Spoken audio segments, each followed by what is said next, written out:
day. Ang tirik pa ng araw.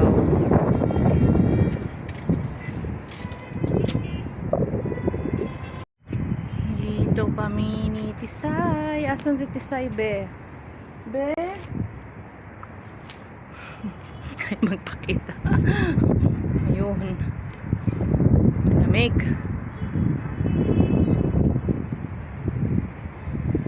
Ito mga second day, third day, fourth day ng Ramadan. Yan, ganyan lang.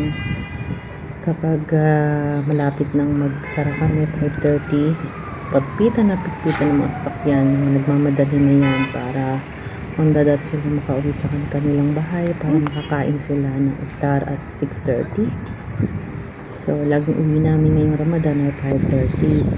So, gusto ko guys ang Ramadan kasi maaga ako umuwi. Pag ibang araw, regular days. Ano na, 97, ganun. Wala naman break time. Medyo nasanay na lang ako. Pero I love Ramadan kasi maiksi ang oras na nakapanood ako ng Netflix. Diba? Iba-ibang araw yan. So, nakita nyo naman yung pina-close up natin. Close up na lang natin. So, last day ngayong third day na to. Medyo maambon. Maambon naman kanina. Bulundukin ng Jabal Aman. Hindi sa kabila, medyo mababa na yan eh. So, balad, yan. Mga ibon. Yan guys, makikita nyo mga tangke. Makikita nyo nga para ng mga lapid ang mga bahay dito.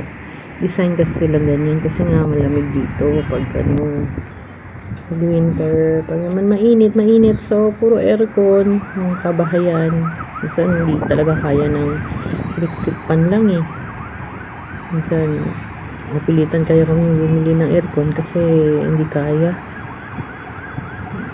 Hindi naman siya laging nagagamit. Pero pag malamig talaga, magagamit ng heater.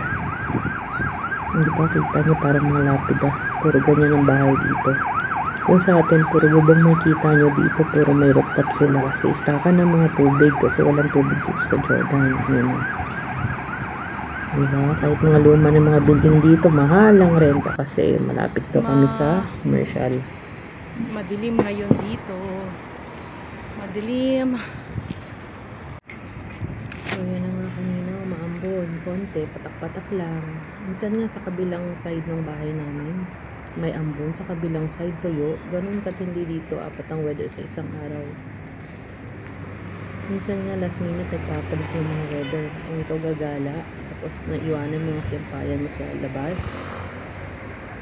Patay ka. Pagbalik mo, wala na. Mapasa na yung damit mo. So, kanina, hindi naman sila rush. Sa isang linggo-linggo ng Ramadan, hindi naman sila lahat galit. Pero pag mga maltatagal na, umiinit ang mga ulo. Mga awi-awi mo sa daan. So ngayon, wala pa masyado nakita ang away sa daan. Nagsisigawan sa labas. Pero, yun nga, hapon, may mga nagpipipit-pit. Ang ingay-ingay nila, usually may truck pa nga dumadaan. Pipit sila. Diba? Kami naman, araw-araw kami nilalala kami Tisay kasi sanayan ng itong asong to pagdaling paggaling sa work, sabi ko kalabit gusto na niyang akyat siya, mati kumaakyat na siya, yun ang libangan niya lang, kahit mga 5 minutes okay na yan, may oras nga, alam niya 5 minutes nag-aaya ng bumaba, mauna pa siya, ganun siya katindi. Diba, selfie lang ang ating mas maganda pag selfie ganyan, hindi kita yung mga tagyawat. Sige guys, ito lang ang aking munting vlog.